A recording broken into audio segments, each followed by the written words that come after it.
Ha llegado el momento de escuchar la palabra de Dios. Un potente mensaje extraído de las Sagradas Escrituras. En la voz del pastor Carlos Hoyos.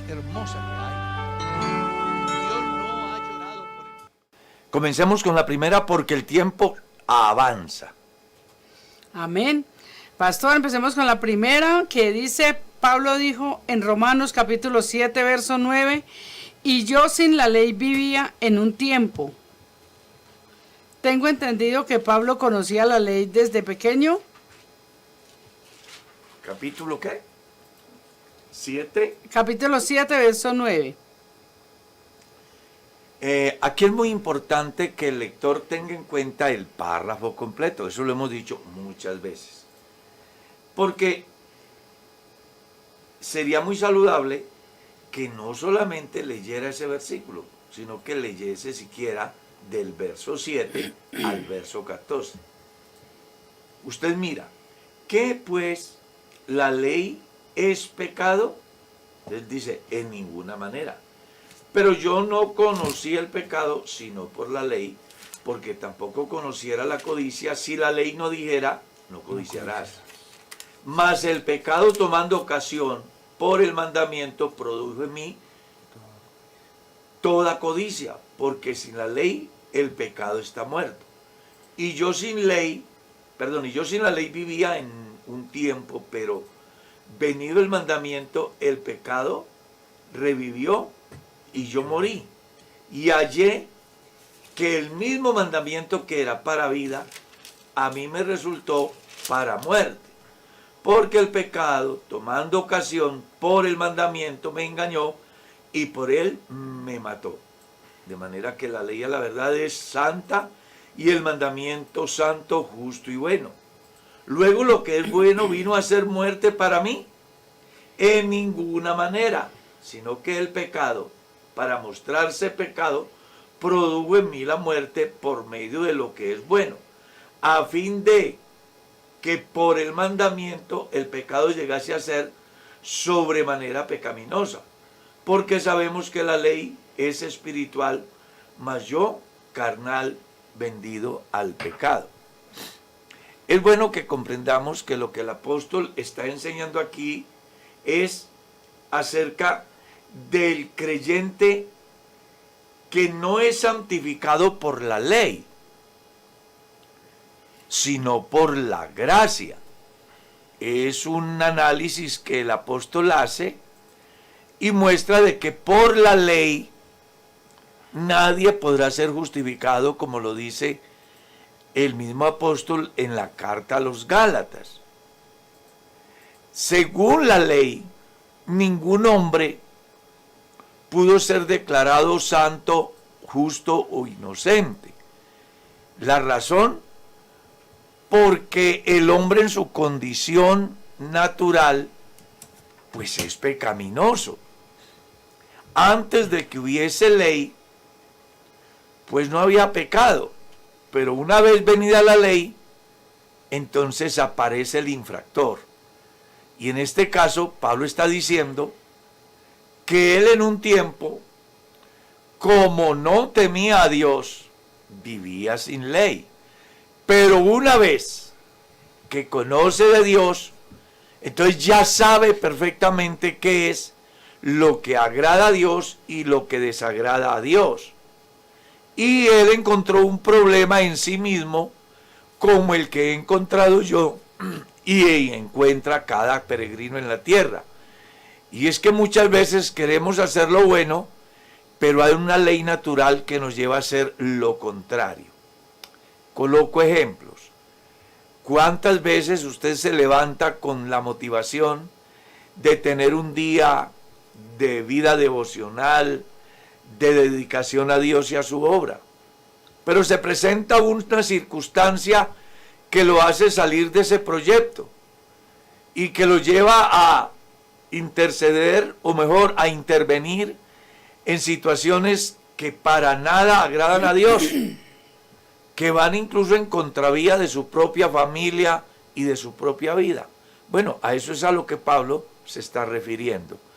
En el capítulo 5 del verso 17 en adelante de la carta a los Gálatas, usted encuentra esa oposición entre la carne y el espíritu, que es la que hace que se libre una lucha todos los días, para la cual Pablo recomienda en el capítulo 6 de la carta a los Efesios vestirse de toda la armadura de Dios a fin de poder estar seguro contra las acechanzas del diablo. Amén, pastor. Hay un oyente que también nos hace una pregunta, él quiere saber, dice nuestro oyente, ¿cómo debo tratar a unos amigos míos que son trinitarios?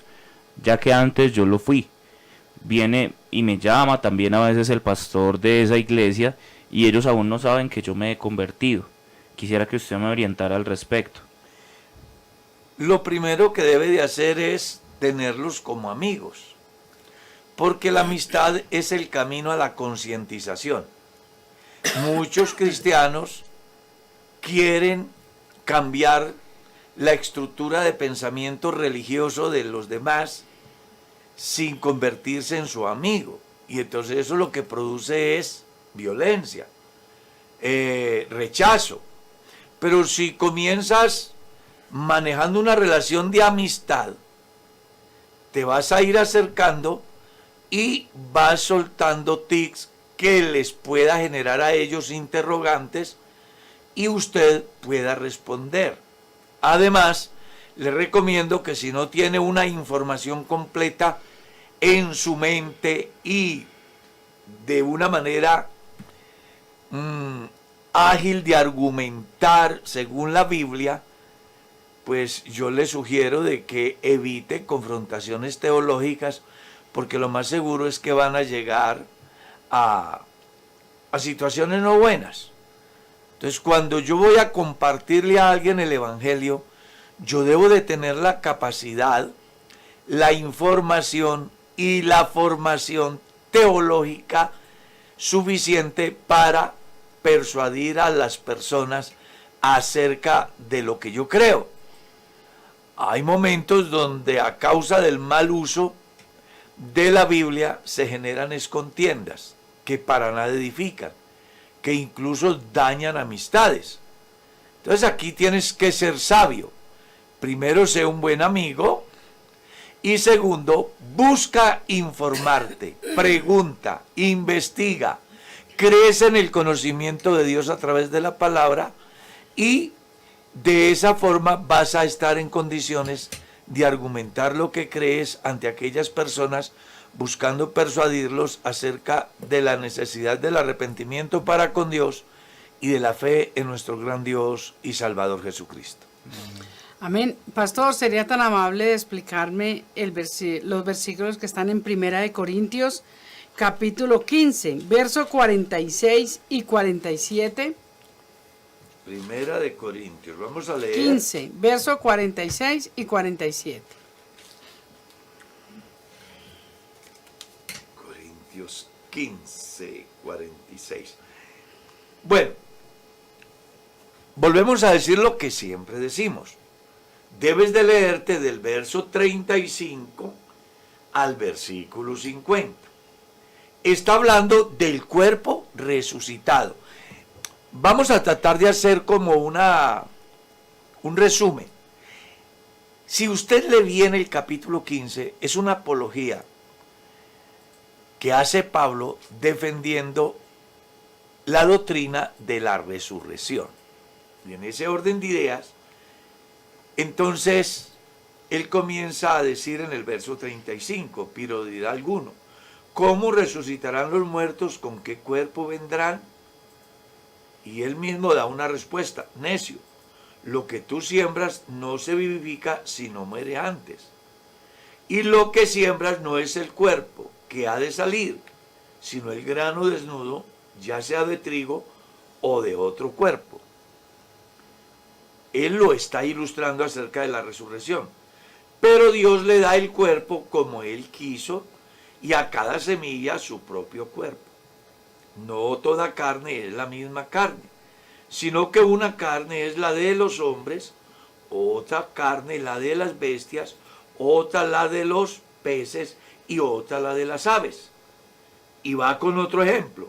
Y hay cuerpos celestiales y cuerpos terrenales. Pero una es la gloria de los celestiales y otra la de los terrenales. Una es la gloria del sol, otra es la gloria de la luna y otra la gloria de las estrellas. Pues una estrella es diferente de otra en gloria. Así también es la resurrección de los muertos. Se siembra en corrupción, resucitará en incorrupción. Se siembra en deshonra, resucitará en gloria. Se siembra en debilidad, resucitará en poder. Se siembra en cuerpo animal, resucitará cuerpo espiritual. Hay cuerpo animal y hay cuerpo espiritual. Así también está escrito, fue hecho el primer hombre, Adán, alma viviente, el postrer Adán, espíritu vivificante. Mas lo espiritual no es lo primero, sino lo animal, luego lo espiritual. El primer hombre es de la tierra, terrenal. El segundo hombre, que es el Señor, es del cielo. ¿Cuál el terrenal? Tales también los terrenales. ¿Y cuál el celestial? Tales también los celestiales. Y así como hemos traído la imagen del terrenal, traeremos también la imagen del celestial. Pero esto digo, hermanos, que la carne y la sangre no pueden heredar el reino de Dios, ni la corrupción heredará la incorrupción. El pasaje que acabamos de leer tiene la suficiente explicación que usted requiere.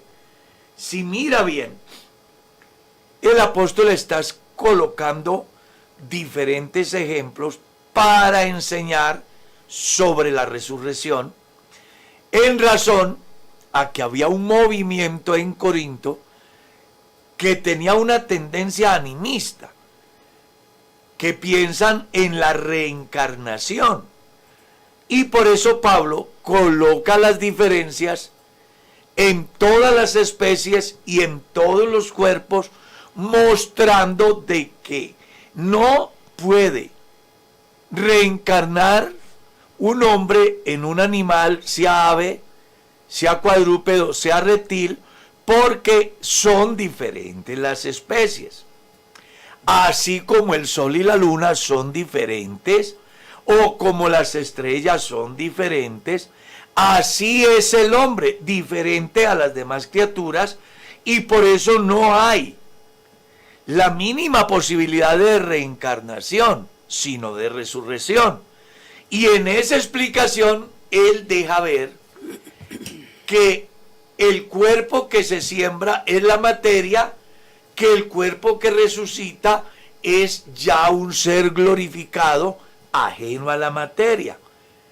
Muestra que así como trajimos la imagen del terrenal, es decir, del hombre que se cansa, que se enferma, que siente hambre, que siente frío, que le da impaciencia, que es vulnerable al pecado, en la resurrección por causa de la transformación a través de el poder de Dios en la vida del creyente, pues traerá un cuerpo glorificado. Y establece la diferencia acerca de qué es lo primero. Y dice que lo primero es lo animal. Y claro, es que primero Dios hizo al hombre del polvo de la tierra y luego colocó lo espiritual, su hálito de vida. Espero que le quede resuelta su inquietud. Pastor, un oyente nos pregunta, ¿para ser misionero debe hacerse alguna escuela o algún instituto?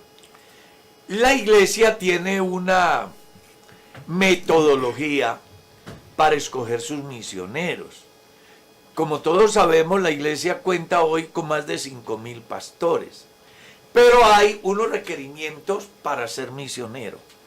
Regla número 1, que sea un hombre llamado por Dios al santo ministerio.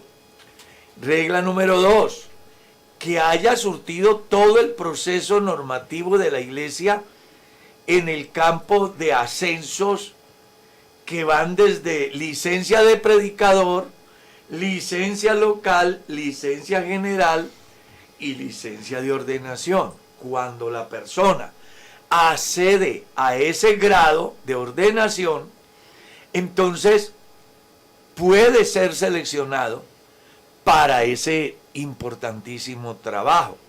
Pero, aparte de reunir estos puntos ya mencionados, la persona debe de haber dado resultados en los diferentes lugares donde ha ejercido el santo ministerio, y además debe de ser seleccionado y avalado por sus directivos distritales, los cuales lo presentarán seguramente a las misiones extranjeras, al director de misiones extranjeras, y a la vez al honorable consistorio de ancianos, quienes analizarán la hoja de vida de ese pastor, si ha tenido una moral suficiente como para ir a representar la iglesia y el mensaje de Dios en un país extraño. Porque no es lo mismo tener un pastor en Colombia que tener un misionero en un país extraño. En Colombia hay entes de control distritales y nacionales, pero en el extranjero el misionero de alguna manera es más autónomo y la veeduría sobre él está más limitada por las distancias. Entonces se requiere de una persona de una absoluta confiabilidad del cuerpo directivo a nivel nacional y de manera especial del director de misiones extranjeras. Con respecto a la formación, ya la iglesia tiene reglamentado que para ejercer el santo ministerio, como mínimo el aspirante al ministerio debe de ser egresado del Instituto Bíblico Pentecostal, donde se le da la formación teológica acorde a la escuela que maneja la iglesia, que está enmarcada por un concepto muy amplio en doctrinas tan claras como es la gracia, la fe, la justificación y todas aquellas doctrinas fundamentales, las cuales hacen parte del ejercicio que debe de desarrollar el misionero o el pastor en cualquier lugar del mundo, con el fin de que quienes creen tengan la estructura de pensamiento teológica acorde a lo que Dios manda en las Sagradas Escrituras, de tal manera que no vaya a generar contradicciones en la profesión de la fe o herejías que lleguen a hacer perder a los que, pensando que han alcanzado la gracia, resulten creyendo una cosa totalmente diferente a lo que la iglesia cree y predica. Aparte de eso, casi siempre estas importantes figuras que se envían al campo misionero tienen su formación académica en el grado de universitarios en el campo teológico. Pastor, pregunta a un hermano si es pecado o está bien anhelar ser pastor sabiendo que es un llamado de Dios. No, para nada. Usted lo que tiene que decirle a Dios es que le confirme ese deseo. Ujú. Amén, amén. Y si siente ese deseo, hablo como hombre, no como Iglesia Pentecostal Unida. O sea, quiero hacer esa salvedad. Ujú. Le recomendaría a esa persona que anhela ejercer el ministerio algunas cosas. La primera, dígale a Dios que le confirme ese llamado. La segunda, hable con su pastor y dígale lo que usted siente. Dígale, pastor, yo he venido experimentando esto y pues quiero que usted me ayude en oración y me oriente si esto puede ser de Dios o simplemente una emoción del momento. Y su pastor, que es un hombre inteligente al cual Dios ha llamado, sabrá mirar en usted no solamente su historia de vida, sino los dones que Dios deposita en el campo del liderazgo, los cuales se deben de ver reflejados a través de la vocación del servicio que usted tiene a Dios en la iglesia.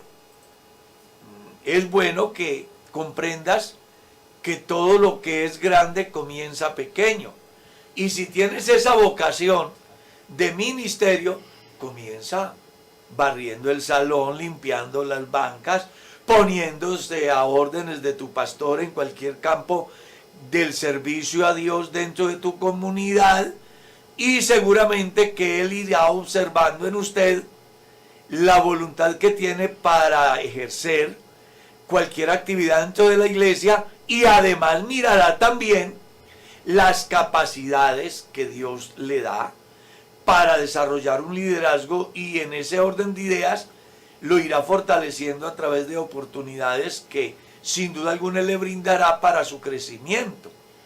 Le recomiendo de antemano que para ser un pastor debes de tener en cuenta lo que dice Pablo en la primera carta a Timoteo, capítulo 3. Si alguno anhela ser obispado, un obispo, buena obra desea, pero es necesario que el obispo sea irreprensible, marido de una sola mujer, sobrio, prudente, decoroso, hospedador, apto para enseñar, no dado al vino, no codicioso de ganancias deshonestas, que gobierne bien su casa, que tenga a sus hijos en sujeción, pues el que no sabe gobernar su propia casa, ¿cómo cuidará de la iglesia de Dios? No un neófito. Entonces aquí viene la parte de la formación del aspirante, el cual debe de ser instruido en las doctrinas que desarrolla y profesa la iglesia. ¿Ah? Entonces usted puede ser un aspirante o tener ese deseo, pero si su pasado dentro del cristianismo dice que su testimonio no lo avala, pues no es que sea malo que aspire.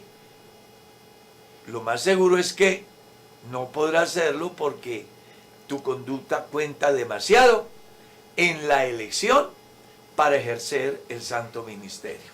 Amén. Pero ya sabes, si no tienes ningunos antecedentes y además tienes el llamado de Dios, el aval de tu pastor y tu vocación de servicio, pues dile a Dios que te confirme en ese propósito, y está muy cerca de tu pastor, que es el hombre el cual Dios usará para postularte al santo ministerio. Recuerda, requieres dos cosas.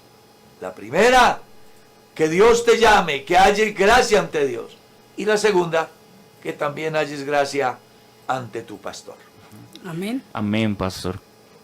Un oyente nos pide que por favor explique el capítulo 5 de Romanos, el versículo 12, y el capítulo 2, el versículo 12. Dice nuestro oyente, ya que siento que estos dos versículos se contradicen.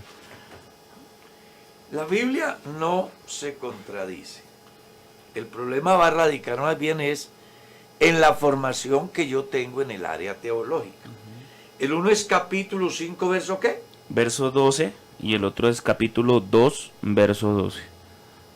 Bueno, por tanto, como el pecado entró en el mundo por un hombre, y por el pecado la muerte, así la muerte pasó a todos los hombres, por cuanto todos pecaron. El pasaje titula la justificación comparada y contrastada con la condenación. Si usted lee bien el pasaje, descubre cómo aparece el pecado y cómo nos afecta. Y luego da la explicación cómo ser libre. ¿Ya? Entonces aquí, si lees bien el pasaje, encuentras que el pecado es como un virus que ha comenzado en un hombre que es Adán y que ha afectado a toda la humanidad. Si lees bien el pasaje, descubres que la solución para ese problema es otro hombre. Se llama Jesucristo.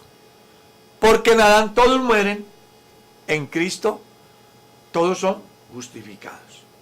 Eso en cuanto al capítulo 5. El capítulo 2, el versículo ¿qué? 2:12.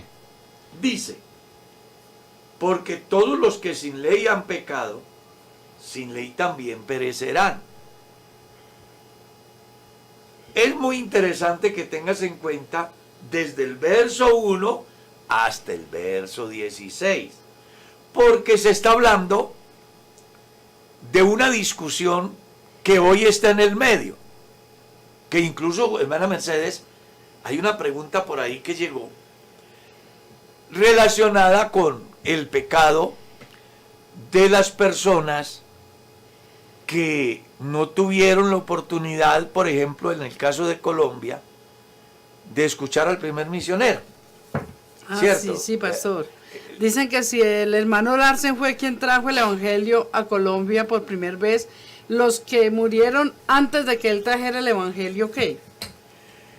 Entonces, aquí es bueno entender que no hay ninguna diferencia de los paganos gentiles con otros paganos como podían ser los israelitas. En sí, es la temática del capítulo 2. Y aquí lo que está mostrando es que ante Dios no se puede uno justificar diciendo, como suelen decir los mesiánicos hoy, que porque vienen de la familia de Israel, por eso se van a salvar. Aquí lo que se está mostrando es que tanto los unos como los otros son responsables ante Dios y necesitan una solución que ya fue hecha. Cristo murió por nuestros pecados. En esa enseñanza que Pablo da aquí, deja ver, en ese versículo, la respuesta al interrogante de muchos. ¿Qué pasa con las personas que nunca oyeron el Evangelio? Ejemplo, las etnias indígenas. Ejemplo, la pregunta que acaba de hacer la hermana Mercedes, que han hecho a través de las redes.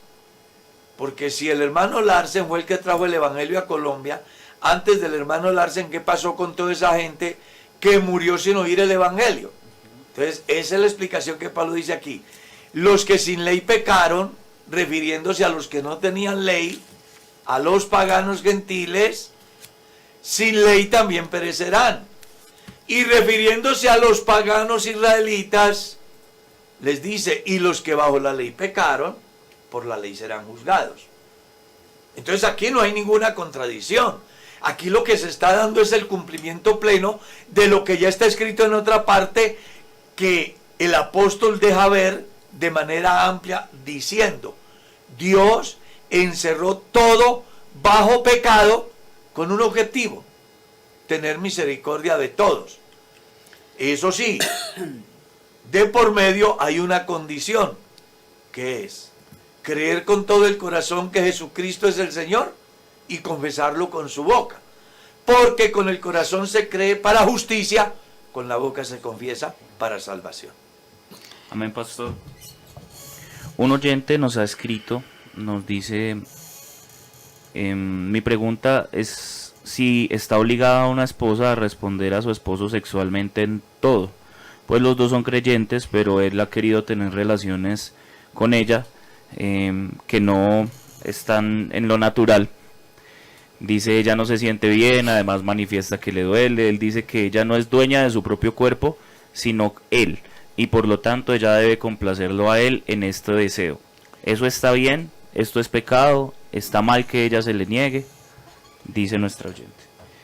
La relación de pareja debe de ser una relación consentida.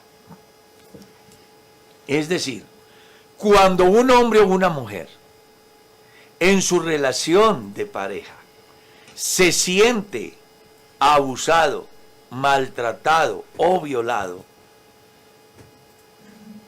esa persona tiene el derecho de exigirle al otro que le respete.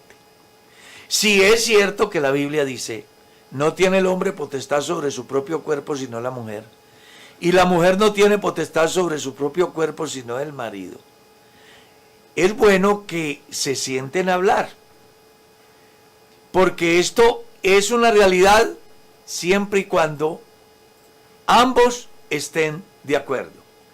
Pero si en uno de los dos la conciencia le afecta, simplemente está siendo violado, y la violación es un delito inclusive sancionado por la ley.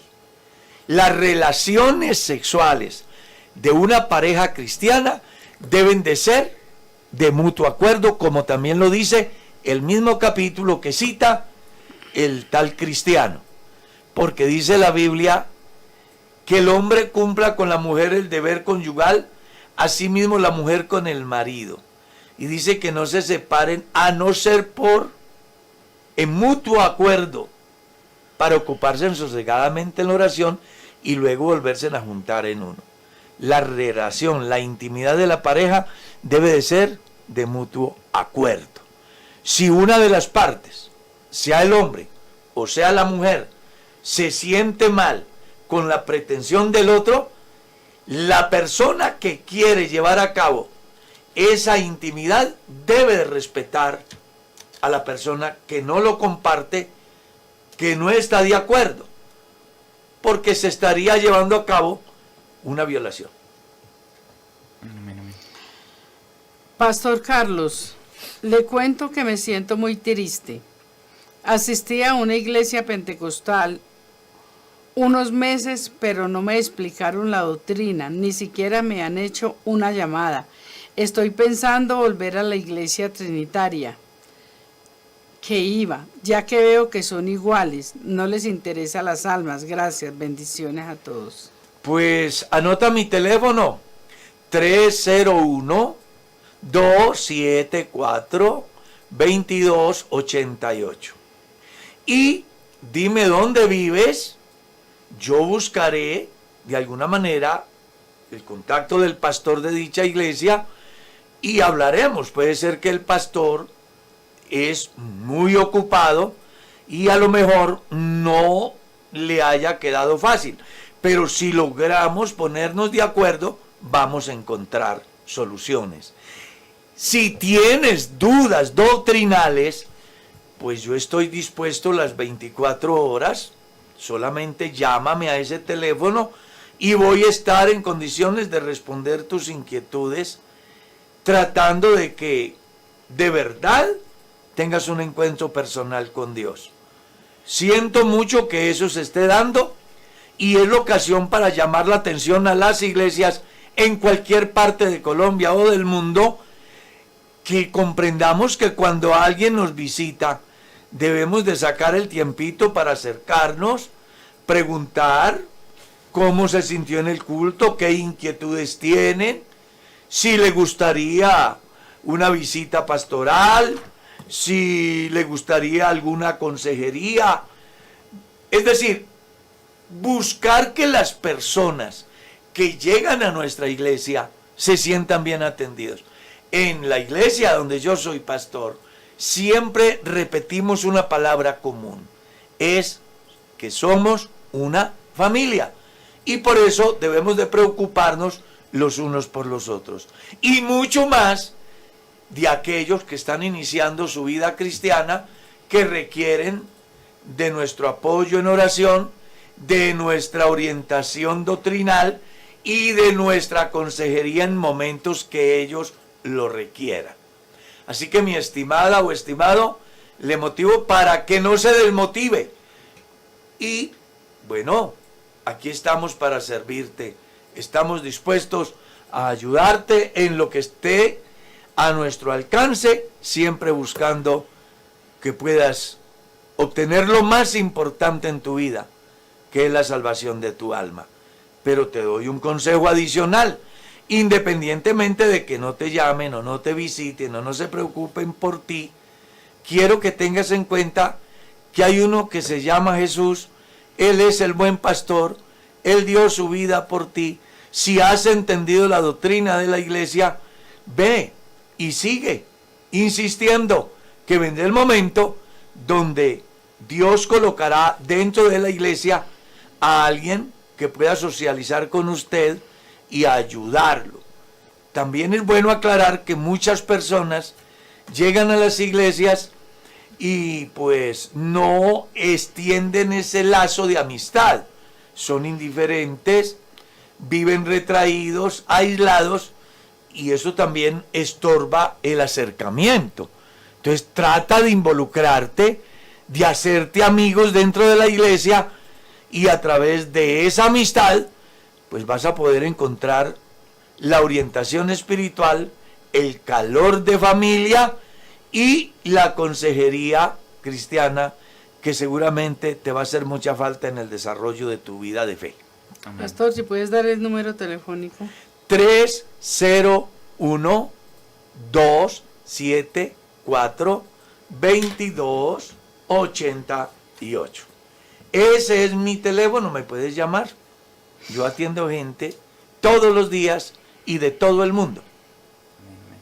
Mercedita sabe, y el pastor asistente también sabe, cuán grande responsabilidad tenemos con el mundo, y nos interesa tratar de ayudar a que alguien tenga un encuentro personal con Dios.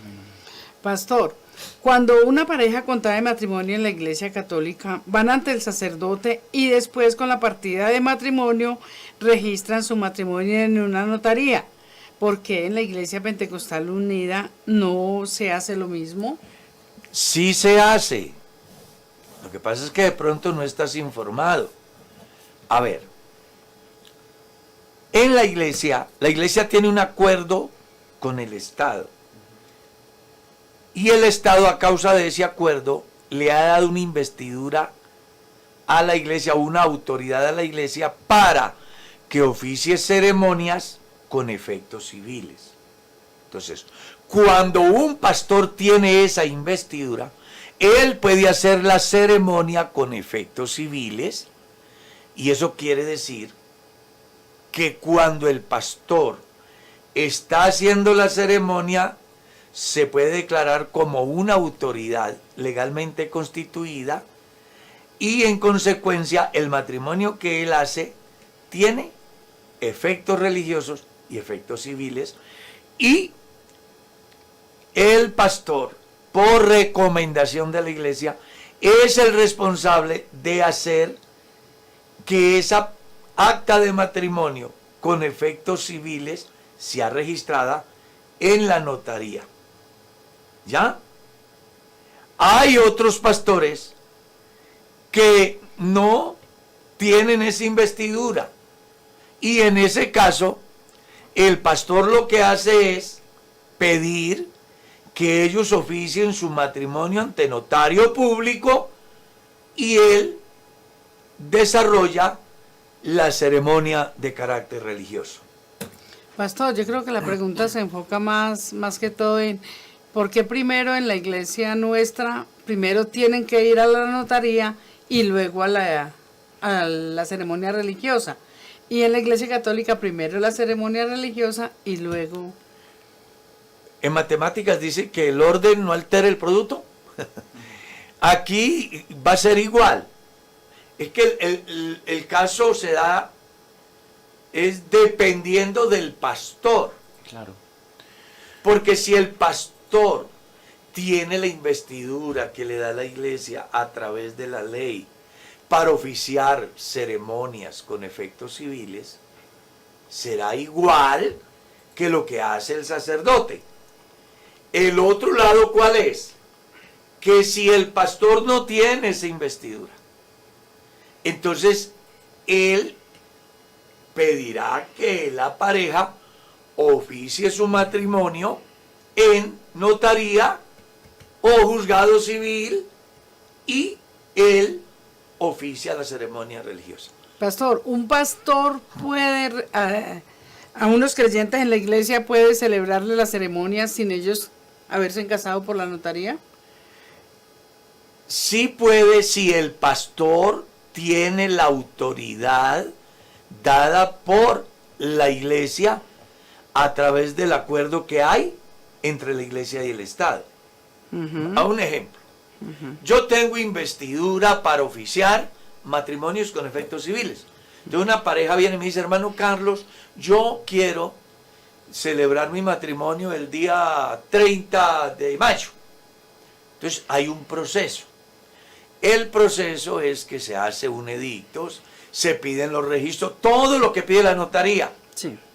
Y una vez reunida toda la documentación y la solicitud escrita de los aspirantes al matrimonio, el pastor elabora un edicto acorde a la ley lo fija en la cartelera de la iglesia, el cual debe de ser visible ante todos los feligreses que asisten, buscando que quien tenga algo en contra de ese futuro matrimonio, lo haga. Ya lo haga saber. Una vez cumplido ese periodo de tiempo, el edicto firmado y fijado en la cartelera, y nadie ha hecho ningún cuestionamiento, ninguna reclamación, entonces el pastor se pondrá de acuerdo con la pareja y fijarán la fecha del matrimonio. Ese matrimonio, con ese proceso, tiene efectos civiles y el pastor, por recomendación de la iglesia, es quien debe de ir a la notaría a asentar esa partida de matrimonio o registro de matrimonio. Amén. Para que quede ante el Estado formalizado. Cuando un pastor no tiene esa investidura, entonces no podrá hacerle una ceremonia. En estos días me han llamado para información. Hay una pareja de personas que no son convertidas y piensan casarse el año que entra en Estados Unidos. Entonces ellos me llaman para decirme que están dispuestos a pagarme el dinero que yo exija, ¿ve? Para que les haga una ceremonia tipo simulacro aquí y a través de ella recibir beneficios en los Estados Unidos cuando ellos se van a casar dentro de un año. Entonces, ¿cuál es el deber del pastor? Bueno, sencillo. Primero, no podemos casar personas que no sean convertidas. La iglesia lo tiene totalmente prohibido. 2, ningún pastor puede llevar a cabo un matrimonio como simulacro. ¿Sí?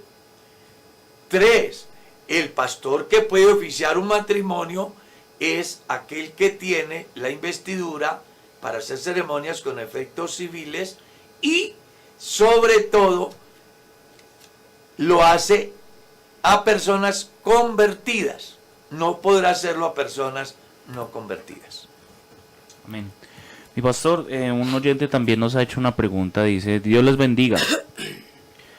Hay un joven que busca ser lleno del Espíritu Santo, va a campamentos, a eventos, busca a Dios todos los días, pero aún no ha recibido y ahora está en una etapa de frustración por la presión que le dicen: hoy estuvo el culto muy bonito y usted no ha sido sellado.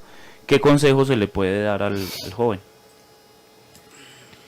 Vea, eso es una discusión muy interesante que está en el medio. Yo le recomendaría al joven que hable con su pastor. ¿Ya? Si él fuera miembro de la iglesia donde yo soy pastor, pues yo tendría mi manera de orientarle. Pero lo mejor es que él hable con su pastor. Y sobre todo le daría un consejo al creyente. Y es que no se desmotive por lo que la gente dice. Nadie sabe mejor quién soy yo que yo. Según dice Pablo en la carta a los Romanos, ¿quién conoce al hombre sino el espíritu del hombre?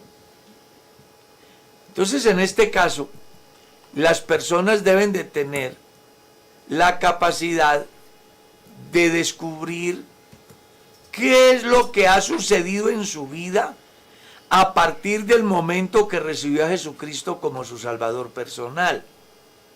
Una cosa son los conceptos teológicos, otra cosa son las realidades bíblicas. Entonces aquí hay una confusión que puede ser la que se está dando en la vida del hermano. Yo, en mi caso personal, le diría al creyente que algo debe de tener en claro, no por lo que diga X, Y o Z, sino por lo que dice la Biblia. El que creyere y fuere bautizado, éste será salvo.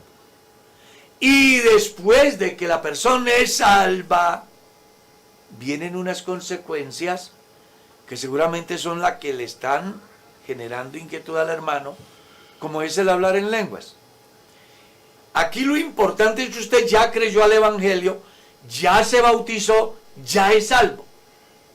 Persevere en obediencia a Dios, en fidelidad. Libérese de toda presión de cualquier lugar de donde venga. Abandónese en la gracia y en la misericordia de Dios. Y no se preocupe por lo demás. Que Dios que comenzó la buena obra en usted, la perfeccionará. Amén, amén.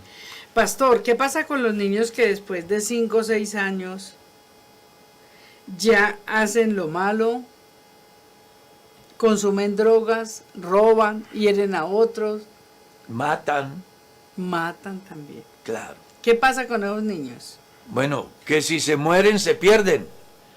No en vano está escrito: vi los muertos grandes y pequeños delante de Dios.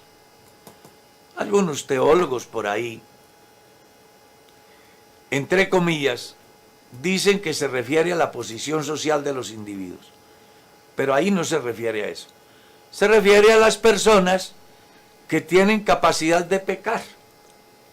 Y como son tan capaces de pecar, pues deben de ser capaces de responder. Por eso yo no estoy de acuerdo con la ley del menor en Colombia. No estoy de acuerdo. ¿Cómo así que un muchacho coge una niña, la viola y la mata, tiene 17 años y entonces es muy guapo para eso, pero no puede Es muy recibir pequeño el para peso de la responder, ley? para responder? Hombre, Sí. no. Yo creo realmente que desde el momento donde los seres humanos tenemos la personalidad, la capacidad de establecer la diferencia, desde ese momento debemos de ser responsables ante Dios y ante la ley. Amén, amén. Entonces, si un muchacho de poca edad sabe matar, sabe abusar sexualmente de otra persona, Robar.